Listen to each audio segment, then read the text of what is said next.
2 Timóteo, capítulo 3. Eu vou dar um salto, né? Do final do 1, para quem estava acompanhando, para o 3, porque o capítulo 2, irmãos, já foi trabalhado aqui na nossa igreja. Eu fiz uma série, né, de 7 mensagens sobre o capítulo 2 nos cultos de domingo à noite, há um tempo atrás. Se você não viu, a gente tem essa vantagem hoje, né, de ter o YouTube aí para poder resgatar isso. Está lá no canal da igreja, sobre as características do ministro de Cristo. E aí a gente trabalhou o capítulo 2 inteiro. Então eu vou dar esse salto e hoje a gente começa o capítulo 3.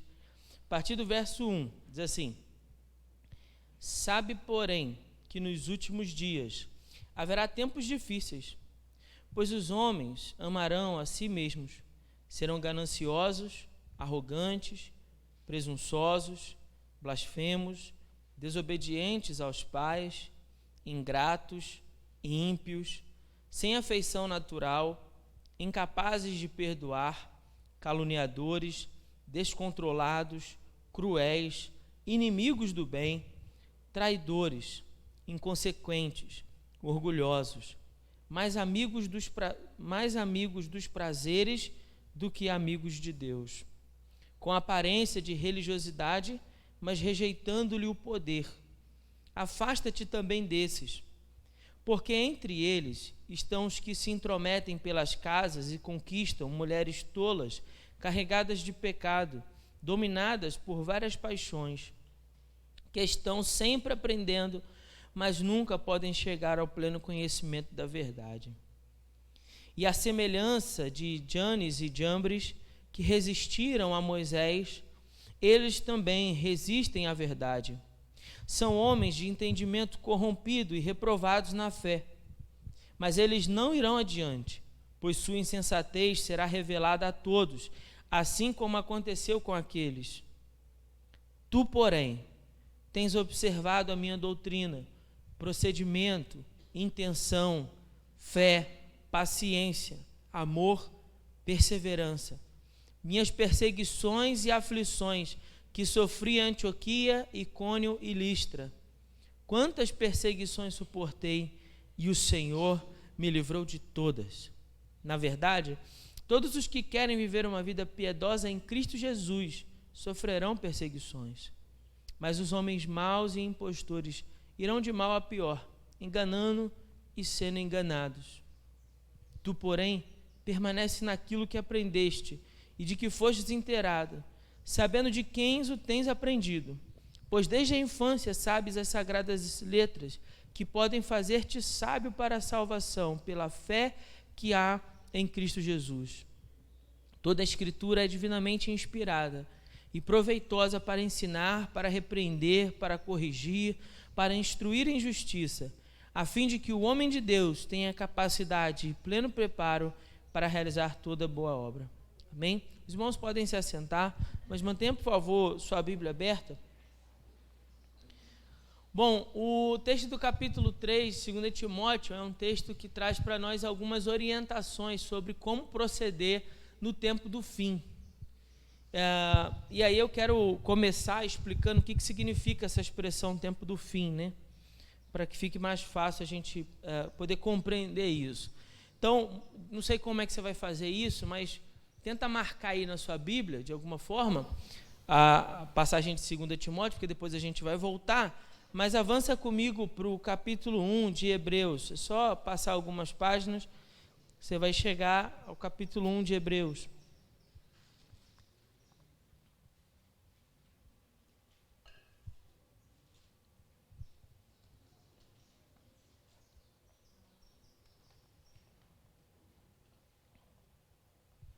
Amém? Vamos ler o verso 1 e o verso 2, diz assim: No passado, por meio dos profetas, Deus falou aos pais, muitas vezes e de muitas maneiras. Nestes últimos dias, porém, Ele nos falou por quem? Pelo Filho, a quem designou herdeiro de todas as coisas e por meio também de quem fez o universo. Note a expressão, nestes últimos dias. Vamos voltar para 2 Timóteo. Início do capítulo 3, o primeiro verso, ele usa a mesma expressão, ele diz assim: sabe, porém, que nos últimos dias haverá tempos difíceis. Bom, sempre que nós lemos esse texto, nós pensamos na volta de Jesus, amém? No tempo do fim, no último momento. Só que isso já começou para nós. Então, se Paulo escreveu isso orientando Timóteo há mais de 2000 anos atrás, ele estava perfeitamente certo. Por quê? Porque nos últimos dias já entende o momento em que Jesus veio a este mundo, morreu e ressuscitou. Naquele tempo, o relógio de Deus já foi disparado. É diferente do meu tempo e do seu tempo. Então, naquele momento, já começou o tempo do fim, os últimos dias. Por quê, pastor? Porque, bom, Deus, no tempo em que Jesus veio ao mundo, ele já cumpre a sua promessa de enviar o Salvador. Amém? O Salvador morre e ressuscita. Então, a promessa se cumpre ali. E agora falta, então, uma segunda promessa feita por Jesus, que é o quê? De que ele voltará. Então, é só essa promessa que nós estamos aguardando para que, então, todas as coisas se encerrem. Deu para entender? No momento em que Jesus voltar, tudo se encerra. Então, a partir do momento em que Jesus sobe aos céus, é como se Deus, então, já virasse ali a ampulheta. Sabe? Aquele artefato, né, de madeira com vidro que vai cair na areia assim devagarzinho. É como se Deus já tivesse virado a ampulheta, então, ó. Agora é só o tempo do Senhor Jesus voltar. Então, dali até o momento em que Jesus volta, nós já compreendemos esse tempo como o tempo do fim. Então, pastor, o tempo que nós estamos vivendo é o tempo do fim? Sim, é o tempo do fim. Mas a maneira como Paulo vai descrevendo as suas palavras aqui no início dessa sessão, vai mostrando para nós que esse tempo do fim, ele vai se agravando, porque o mal vai se aprofundando na sociedade, na humanidade, vai fincando raízes cada vez mais profundas, e é como se cada vez mais as pessoas fossem tomando como normal essas práticas que ele vai descrever. Então, o que Paulo começa a descrever para Timóteo é um processo de degradação da humanidade. É o homem se tornando cada vez mais corrupto. Em outras palavras, é indo ladeira abaixo mesmo, sabe? Ladeira abaixo o tempo inteiro. Então, o capítulo 3, ele coloca para nós três grandes orientações de Paulo para Timóteo. Lembre-se que eu tenho dito aqui, essa carta é uma chamada ao exercício da obra, ao exercício do ministério, a que Timóteo então tome uma posição de crente no seu tempo e pregue a palavra de Deus. E o que Paulo fez para Timóteo, essa convocação para a obra, é a mesma convocação para nós, amém? Sim? Não senti muita firmeza no amém de vocês não, mas eu vou entender que sim. Essa mesma convocação serve para mim e serve para você. E diante desse capítulo 3, eu quero chamar a sua atenção para essa instrução de Paulo de como proceder no tempo do fim. Pensa comigo. O apóstolo deixou algumas orientações para que Timóteo, no meio de toda essa corrupção, não se deixasse corromper. Você concorda comigo que valeria a pena, então, saber que instruções são essas? Porque, olha só, se eu disse para você que nós também estamos vivendo no tempo do fim, de posse dessas instruções, eu posso me preparar diante de tudo que está acontecendo.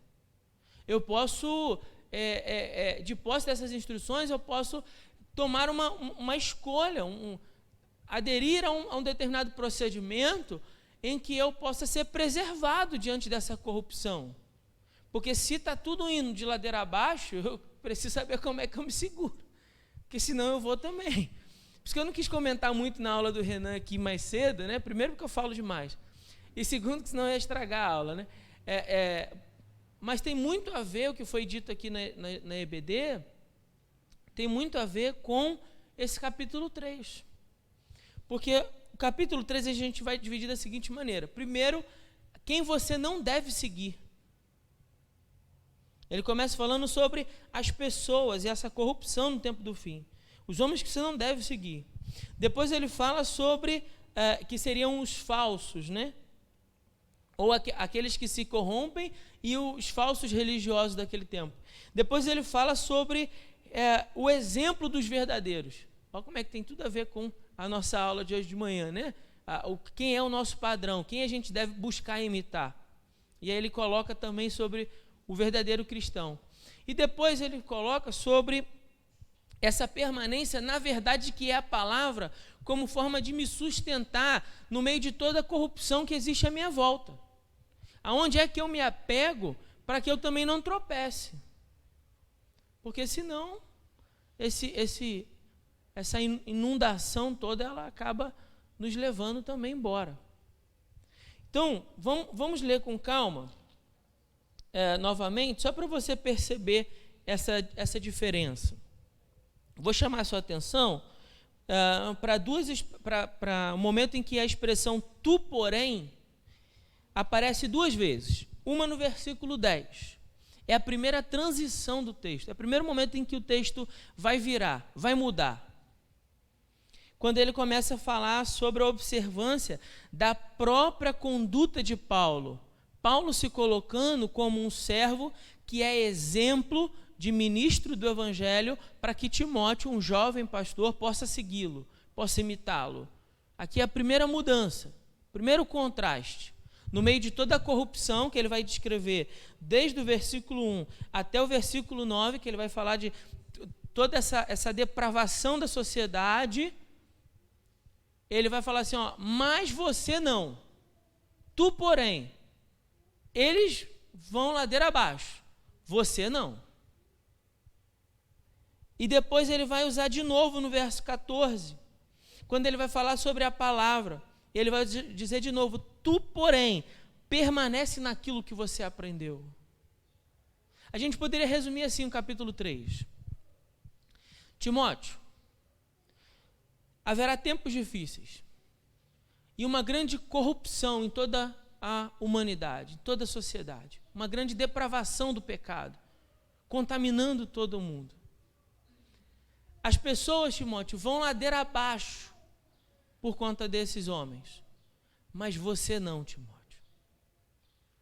Você tem outro exemplo para seguir, Timóteo, que não é o exemplo dessas pessoas, mas é o exemplo que eu tenho mostrado para você, Timóteo. E tem mais, Timóteo. Além de não imitar o exemplo delas, você e toda a corrupção da verdade que elas vão se caminhar, e a gente vai ler isso aqui, você precisa permanecer fiel à verdade da palavra que você aprendeu. Então, veja que o capítulo 3 é um grande contraste assim, entre as pessoas corrompidas pelo pecado da nossa sociedade e o servo de Deus e a conduta do servo de Deus, e a que o servo de Deus deve se apegar então para ficar firme no Evangelho de Jesus. Bom, vamos ler então esses versos novamente, mas agora observando, atentos a essa mudança, essa variação do texto. Primeiro, sobre a corrupção desses últimos dias, a corrupção das pessoas, que ele vai dizer aí a partir do versículo 2. Ele vai falar assim, pois os homens amarão a quem? A si mesmos. Eu não vou me ater aqui a cada um dos elementos que Paulo menciona, porque senão a gente demoraria muito tempo. De manhã nosso tempo é mais curto. Mas eu quero chamar a sua atenção para alguns em especial, tá bom? Eu não vou parar em todos, mas alguns em especial. Esse vale a pena a gente parar. Por quê? A palavra de Deus fala que eu e você precisamos amar a quem? A Deus. Sobre todas e ao próximo como a nós mesmos. Mas olha o que ele está dizendo, no tempo do fim, Timóteo, ao invés de amar a Deus sobre todas as coisas e ao próximo como a si mesmo, os homens vão amar a quem? A si mesmos.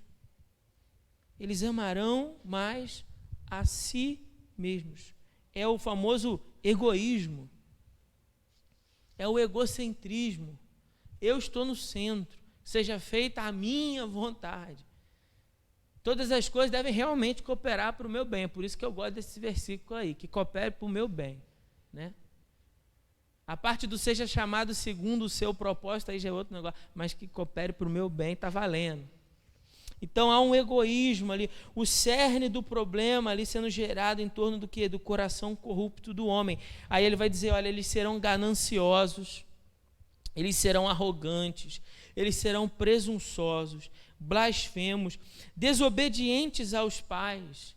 Outro ponto interessante para a gente pensar é, quando a gente conversa, quando a gente bate papo com os irmãos, e a gente vê por aí a corrupção no seio familiar. Paulo está dizendo sobre isso aqui, porque quando ele fala assim, olha, serão desobedientes aos pais, está falando de filhos que ao invés de, segundo a palavra, honrarem os seus pais, eles não obedecem. Então está falando o quê? Da corrupção no seio da família, a família desvirtuada, fora dos princípios da palavra de Deus. Ele vai dizer mais, olha, ímpios, ingratos, ímpios. Aqui, ímpios é no sentido daquele homem que odeia a justiça. É a impiedade no contrário da justiça. Ao invés de prezar pela justiça, não, ele preza pela injustiça. Sem afeição natural, incapazes de perdoar, caluniadores, descontrolados. Não é o que nós estamos vendo? Por exemplo, quando nós nos deparamos com o vício do álcool, vício da droga, o vício da bebida, do cigarro, o vício, enfim, a prostituição, o que nós estamos vendo na sociedade? O descontrole. Ao invés do espírito que gera domínio próprio, um total descontrole. Esse descontrole ele vem também muito pelo desejo da própria satisfação dos seus prazeres. Olha o que ele diz, ele fala assim, olha, traidores, inconsequentes, orgulhosos e que mais amigos dos prazeres do que, versículo 4, mais amigos dos prazeres do que amigos de Deus.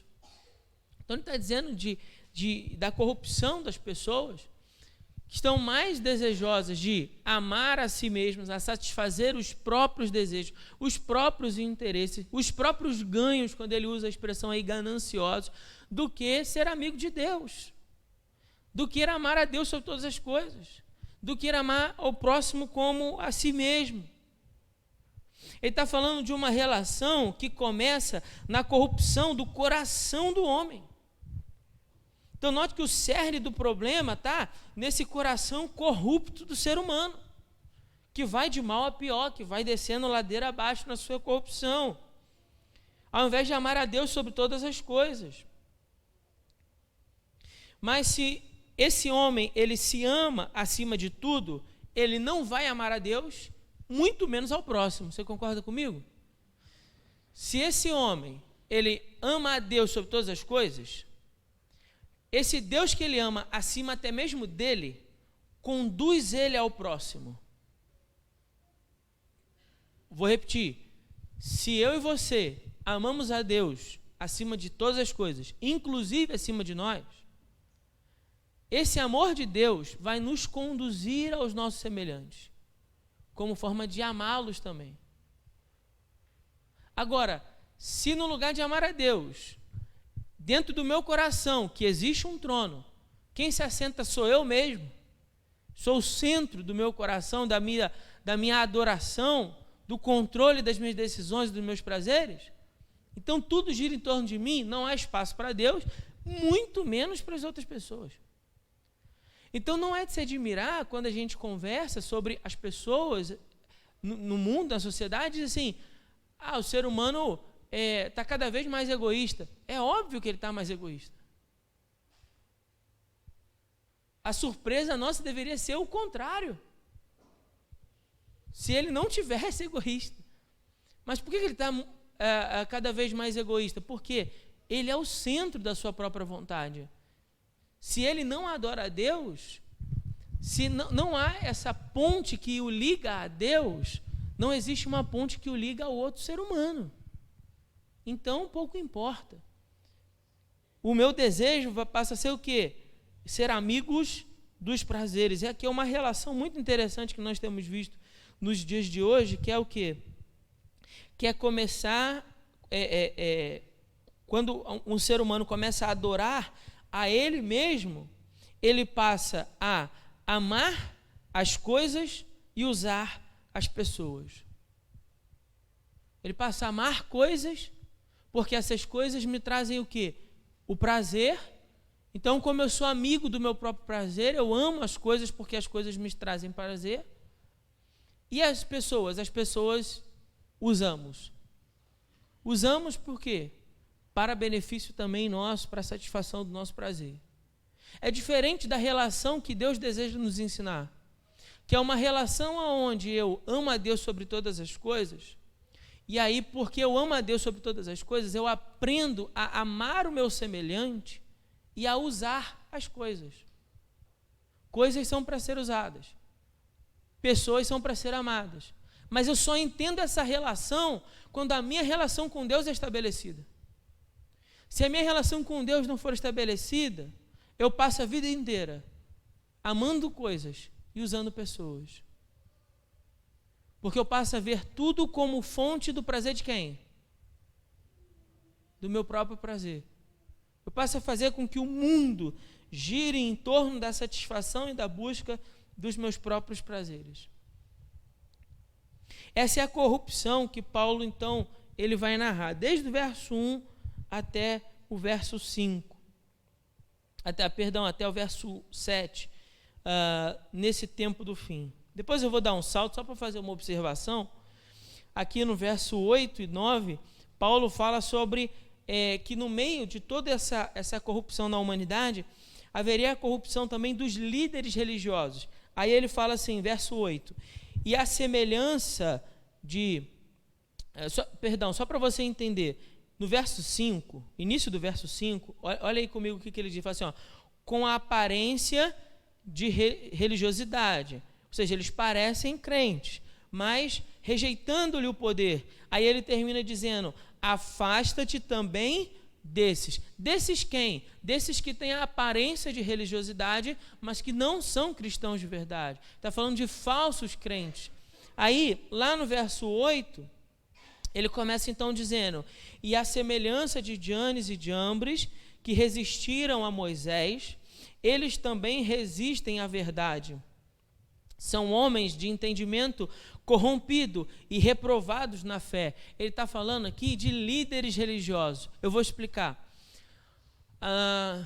Quando você está lendo o Êxodo, você vai lembrar lá nas pragas, no início, nas primeiras pragas, que haviam dois mágicos do faraó, que repetiram os primeiros milagres que Moisés fez. Então, por exemplo, quando Moisés lançou o cajado no chão e o cajado se transformou em serpente, o texto de Êxodo vai dizer, não vai dar tempo da gente ler aqui, mas depois em casa você acompanha, você procura lá em Êxodo o início das pragas, você vai ver que quando Moisés se apresenta ao faraó e ele transforma, o cajado em serpente, dois magos também lançam e transformou também. O cajado deles também transforma em serpente. Êxodo 7:11. Aí depois ele vai fazer outros milagres e os magos também vão acompanhar. Se não me falha a memória, só depois lá da praga dos piolhos ou dos sapos é que eles já não conseguem mais imitar. Mas até ali eles vão imitando, vão fazendo igual. O que eu fiquei pensando quando estava preparando esse sermão e queria compartilhar com vocês é por que isso foi tão importante para aquele momento? Que Paulo, então, ele busca esse exemplo lá na tradição, a tradição judaica que chama esses dois magos de Janes e Jambres, ele busca lá na tradição esse exemplo para trazer e ensinar algo a Timóteo. E aí eu fiquei pensando no que tem a ver com esse texto sobre corrupção. Qual a conclusão que eu cheguei? Bom, pensa comigo. Toda vez que os dois magos imitavam o que Moisés fazia, o que acontecia, segundo a Bíblia, não estamos inventando nada, segundo o texto bíblico, o que acontecia com o coração do faraó? Quem lembra? Se endurecia. O faraó estava certo na sua decisão, sim ou não? Não. Mas à medida em que aqueles magos conseguiam imitar também, o que ele pensava? Estou certo, ué. Aí, ó. O poder é igualzinho. Dá para entender o que eu quero dizer? Toda vez que aqueles dois imitavam e faziam tudo o que o faraó queria ouvir e ver acontecer, só confirmava no coração dele aquilo que ele já estava querendo fazer, que era a sua própria corrupção, de não se submeter à verdade de Deus.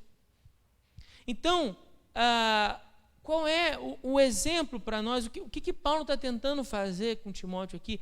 É fazer com que Timóteo perceba que essa corrupção dos líderes religiosos, ele vai falar mais disso lá no capítulo 4, a corrupção dos líderes religiosos para falar coisas que agradam o coração das pessoas, no coração do corrupto só faz o quê?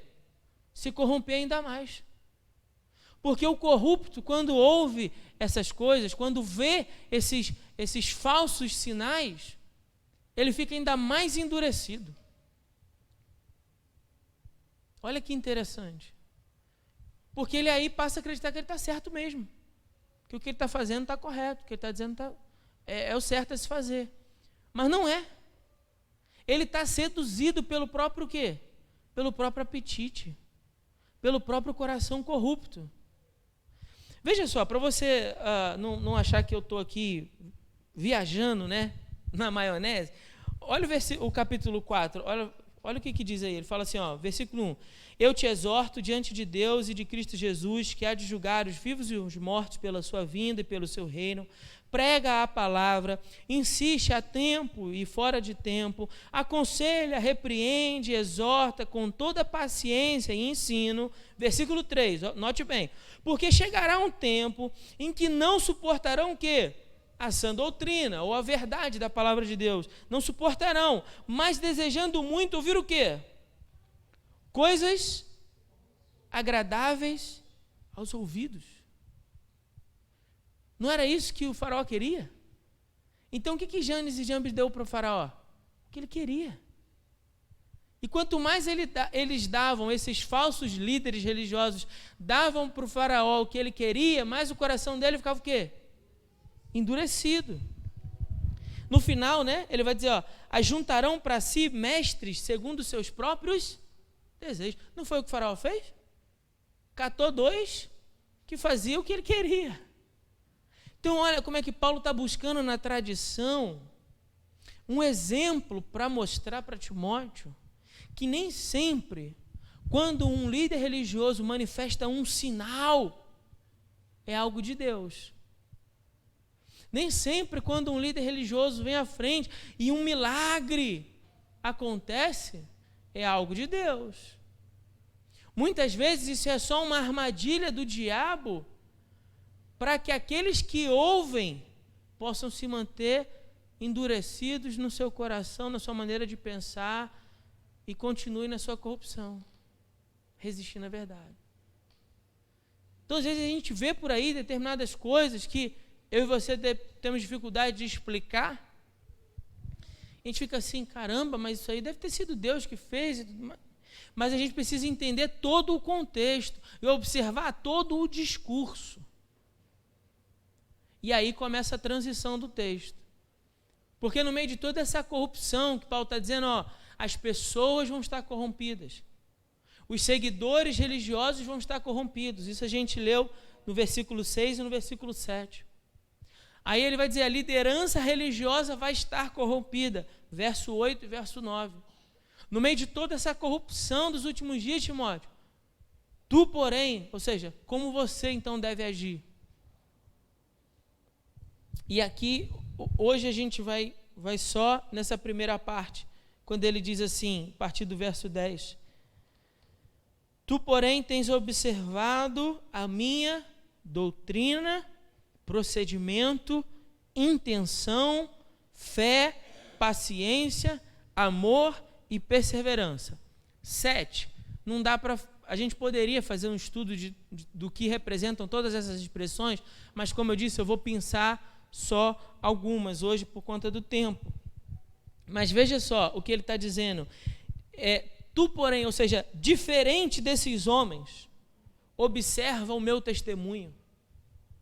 Observa o que eu fiz e como eu fiz. Siga o exemplo de crentes de verdade, Timóteo. Haverá tempos difíceis. Ele disse para nós lá no início do versículo 1. Haverá tempos difíceis. Então, é muito importante que nos tempos difíceis você saiba bem a quem você deve imitar. Essa é a palavra. No meio de toda a corrupção que existe no mundo, no meio de tanta gente falsa, por aí, de quem é que você tem se cercado e aonde é que você tem buscado o exemplo para você seguir. E aqui eu quero começar já deixando claro uma coisa. Líderes religiosos que você só acompanha por meio da internet não servem. Como assim, pastor? Não servem. É isso mesmo. Por quê? Porque não vai se encaixar dentro desse filtro de Paulo. Você acompanha o procedimento dessas pessoas? Você convive com elas? Toma café da manhã? Já foi algum dia na casa delas visitar? Sabe como é que é lá? Não, então não serve. O ensino talvez possa servir, mas o procedimento não. Olha como é que é importante a gente valorizar a liderança da igreja local. Não estou falando do pastor só não. Estou falando dos professores da escola bíblica, estou falando das lideranças ministeriais, estou falando do corpo diaconal da sua igreja, estou falando da liderança com a qual você convive, porque essa é a essência aqui. Olha só, como é que eu vou observar a doutrina de alguém? Ouvindo ela falar. Mas e o procedimento? Concorda comigo? Eu tenho que conviver. Timóteo conviveu com Paulo. Ele viu Paulo em Listra, por exemplo, ser apedrejado até quase morrer. Então era um testemunho que ele convivia. Já, vamos dizer assim, já tinham tomado café da manhã, ou almoçado, ou tomado café da tarde junto, suficiente para saber que o procedimento de Paulo era de verdade. Ele fala assim, intenção.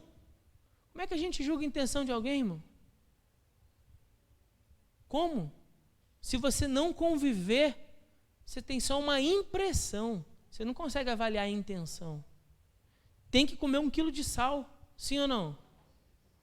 E aí você começa então a perceber qual é a intenção que aquela pessoa realmente está ali. Do contrário, você tem só uma impressão. E aí qualquer julgamento é temerário. Você tem que tomar cuidado com isso. Mas nesse caso não está falando de procedimento, intenção, da minha fé, da paciência, do amor, da perseverança, ou seja, das vezes que eu resisti em momentos de dificuldade. Isso é perseverança. Paulo está colocando para Timóteo aqui momentos onde a caminhada foi muito dura, mas que Timóteo testemunhou que diante das dificuldades ele não desistiu. Então isso agora o legitima para que ele seja um exemplo para aquele jovem que estava começando a sua caminhada no Evangelho. Então está dizendo, você tem observado, está se referindo ao quê? Ao testemunho visível, conhecido, ao procedimento de Paulo, da minha doutrina. Doutrina que sugere o quê? O ensino. Paulo ensinava a verdade. Não se tratava de seguir alguém por coisas agradáveis. Sabe? Eu tenho ouvido muito, irmãos, uma expressão assim, eu vou para aquela igreja porque eu me senti bem. Irmão, em nome de Jesus, toma cuidado. Olha para esse texto aqui, pensa em casa direitinho nessa expressão, avalia se de acordo com esse texto e pensa se é isso mesmo. Porque pode ser que você esteja num barco furado e a água já está entrando e você está frito, em outras palavras, você está numa enrascada. Por quê? Porque eu devo ouvir alguém porque a sua doutrina é verdade, e não porque a sua doutrina é agradável. E aí eu vou lembrar você aquele provérbio que diz que o coração do homem é enganoso. Ah, mas eu gostei tanto. Gostou por quê? Começa a se perguntar. Gostou por quê? Porque era verdade, porque aquilo me confrontou, porque eu saí dali do domingo para segunda-feira com o desejo de me tornar melhor, um crente melhor, um pai melhor para o meu filho, um marido melhor para minha esposa, um irmão melhor para os meus irmãos, um filho melhor para os meus pais. Aquilo me confrontou a querer ser melhor? Foi. Então, beleza. De acordo com esse texto, você está coerente. Ah, mas foi porque foi muito agradável, tive um sentimento, uma emoção, foi uma experiência muito legal. Aí você tem que dar um passo para trás e começar a avaliar se de repente o discurso daquele pregador não era o discurso apenas para massagear o seu ego e o seu coração, e é todo um preparo e um som e uma luz e um cenário, um ambiente construído para que você fique assim muito satisfeito com a experiência do culto religioso. Lembre-se que eu comecei essa série de mensagens falando que igreja não é uma... Quem lembra? Igreja não é uma empresa. Culto não é um serviço religioso. Se a igreja fosse uma empresa e se o culto fosse um serviço, está tudo certo você sair super agradado. Por quê? Porque um serviço tem o objetivo de satisfazer a quem? Os clientes. Cliente sempre? Como é que é o cliente sempre? Tem razão. Mas a igreja não é empresa. O culto não é um serviço que a empresa presta. O culto é um ambiente onde nós adoramos a Deus. O culto é para Deus. Então eu venho para prestar um culto ao Senhor. Às vezes há momentos que eu entro pelaquela porta e que o Senhor no culto vai me consolar. Há momentos que eu entro pelaquela porta e que o Senhor no culto vai curar minhas feridas. E há momentos em que eu entro pelaquela porta e o Senhor no culto vai me dar uma palmada, uma chinelada, porque eu estou precisando, porque é necessário. Há momentos em que eu vou entrar pelas portas e o Senhor no culto vai me libertar. Há momentos em que eu entro e que eu, adorando ao Senhor, eu preciso ser chacoalhado para tomar uma posição com Deus de verdade. Então nós vemos adorar a Deus e o Senhor faz o que Ele quiser. Amém ou não? Por isso que a gente não tem culto de família, culto de libertação, culto de prosperidade, culto de tal. O culto é culto. E aí a quem precisar de libertação, Deus liberta. Quem precisar de cura, Deus cura. Quem precisar de salvação, Deus salva. Quem precisar ser restaurado, Deus restaura. Quem precisar ser exortado, Deus exorta. Quem precisar ser encorajado, Deus encoraja. Deus é que manifesta segundo a sua própria vontade. Seu Espírito Santo, que atua no meio da igreja, vai fazer o que cada um de nós precisa. De acordo com o quê? Com a necessidade de cada coração.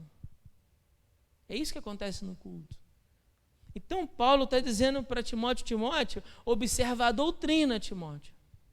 Você tem observado a minha doutrina. O que é que está ensinando está de acordo com a palavra de Deus, Timóteo?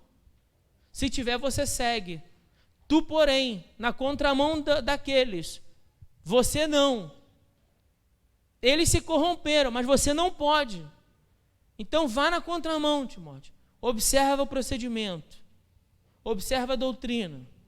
Depois ele fala, e não dá tempo da gente analisar todos, mas eu quero mencionar com os irmãos, quando ele fala sobre as aflições que eu sofri. Porque Paulo está dizendo para Timóteo aqui, que os verdadeiros cristãos, aqueles que deveriam ser seguidos, que você deveria imitar o procedimento, no meio de tanta corrupção dos últimos dias, haveria pessoas que você deveria imitar. Essas pessoas não têm só o procedimento correto e a doutrina correta, mas elas estão dispostas a sofrer pelo Evangelho. Sofrer. Está falando do sofrimento. Não se trata aqui apenas de uma apologia ao sofrimento de que o crente deve sofrer. Não estou falando isso, tá certo? Mas eu estou falando daquele crente sincero que está disposto a enfrentar o que for necessário pelo progresso do Evangelho. É disso que eu estou falando. Eu vou repetir isso aqui só para ficar claro. O texto não trata de que você tem que sofrer, porque aí então você vai ser um crente verdadeiro. Não é isso. Mas o texto está falando de alguém que está tão comprometido com o Evangelho, que se for necessário, vai enfrentar o sofrimento, para que o Evangelho possa prosperar por meio dele. Aí está dizendo, ó, você então observa essa pessoa. Essa pessoa você deve imitar e seguir. É compreender que nós fomos chamados para desenvolver um ministério. Você entende isso? Que você foi chamado para desenvolver um ministério? Acho que não. Eu agora fiquei bem preocupado, para dizer a verdade. Mas você foi chamado, não sei se você sabia, mas eu estou te comunicando que você foi chamado para desenvolver um ministério. E o ministério sugere que Deus espera que você faça algo e que esse algo seja feito com o melhor da sua capacidade para o progresso do Evangelho. Vou repetir, Deus espera que você faça algo e que esse algo seja feito com o melhor da sua capacidade para o progresso do Evangelho. Isso é entender que a gente tem um ministério. Ministério, em outras palavras, é serviço. Em outras palavras, ministério é serviço. Eu fui chamado para desenvolver um serviço. E quando eu desenvolvo esse determinado serviço que Deus deseja que eu faça, não é necessariamente o serviço que o meu outro irmão foi chamado, cada um, muitas vezes foi chamado para desenvolver um serviço. Mas aí esse serviço que o Senhor me chamou para desenvolver, quando eu faço e o faço bem, isso então colabora o quê? Para o progresso do Evangelho, para que o Evangelho cresça por meio da minha vida. Por quê? Porque eu fiz com zelo aquilo que o Senhor me chamou para fazer. Então, o que Deus te chamou para fazer? Qual é o serviço que Deus te chamou para executar? Nesses tempos difíceis, nesse mundo corrompido pelo pecado, o que é que Deus tem te chamado para fazer em nome do progresso do Evangelho? Eu completo lendo para você o que Paulo escreveu em 2 Coríntios. Para Timóteo não tinha necessidade de falar o que ele tinha sofrido. Mas para os coríntios havia, porque havia muito problema na igreja de Coríntio. Então lá em 2 Coríntios capítulo 11, Paulo vai chamar a atenção deles para o sofrimento que ele passou por amor ao Evangelho. E aí eu queria ler isso aqui com você, para você meditar nisso. Num tempo de corrupção, do pecado, num tempo onde os homens são cada vez mais egoístas, mais amantes de si mesmos, mais amigos dos prazeres, onde as pessoas estão mais interessadas em servir a si mesmo do que servir aos outros. Deus nos chamou para ir na contramão disso, para ter um procedimento diferente, uma doutrina diferente e abraçar o sofrimento do ministério. Então veja o que Paulo abraçou, a partir do verso 23. São servos de Cristo? Sou ainda mais. Falo como se estivesse louco. Muito mais em trabalhos, muito mais em prisões, muito mais em chicotadas sem medida, em perigo de morte, muitas vezes. 5 vezes recebi dos judeus 39 chicotadas. 39. 5 vezes. Imagina como é que eram as costas desse homem.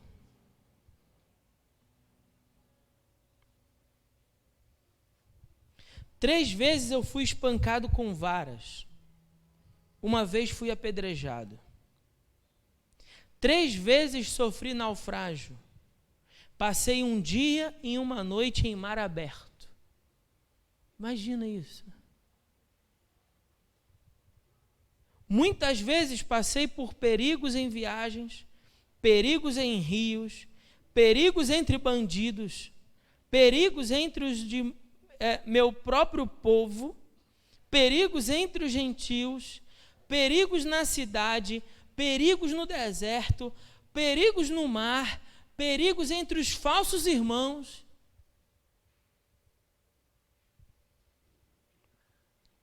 Em trabalho e cansaço, muitas vezes em noites sem dormir, com fome, com sede, muitas vezes sem comida, com frio, com falta de roupas, além de outras coisas, ainda pesa diariamente sobre mim a preocupação com todas as igrejas.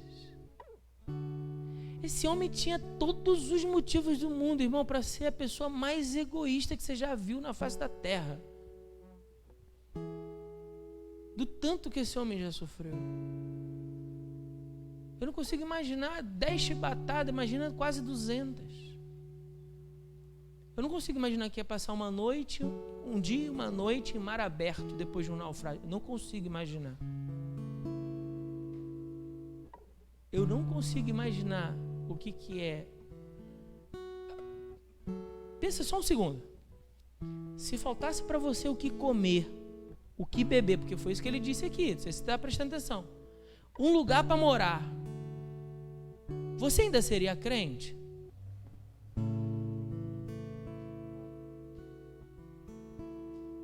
Eu estou falando só de você ficar desempregado por um tempo ou outro, não. Estou falando de você não ter o que comer, que a barriga dói, que você sente o cheiro de alguma coisa e você tem que correr para enfiar uma bala na boca e beber bastante água, que é para ver se engana o cérebro, porque você está morrendo de fome. Ou você não tem o que vestir. Você ainda seria crente? Agora deixa eu mudar a pergunta, porque ela ainda piora. Você ainda estaria preocupado com o progresso da igreja e do Evangelho de Jesus por meio do serviço que você presta?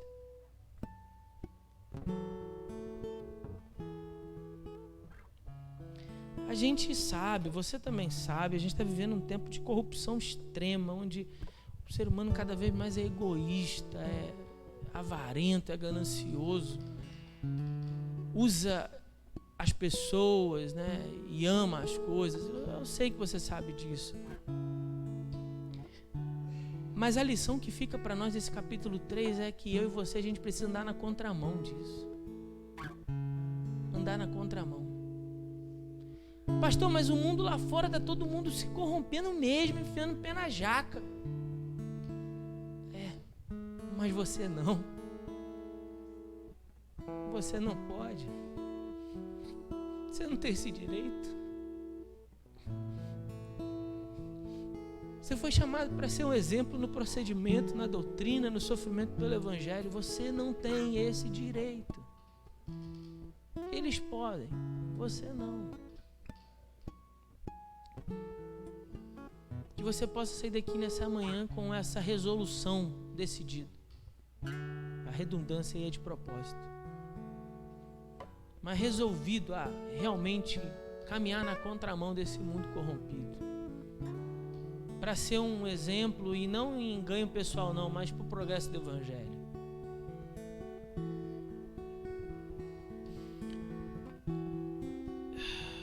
Esses dias eu estava conversando com uma pessoa e fiquei falando com ela assim, que quando a gente morrer,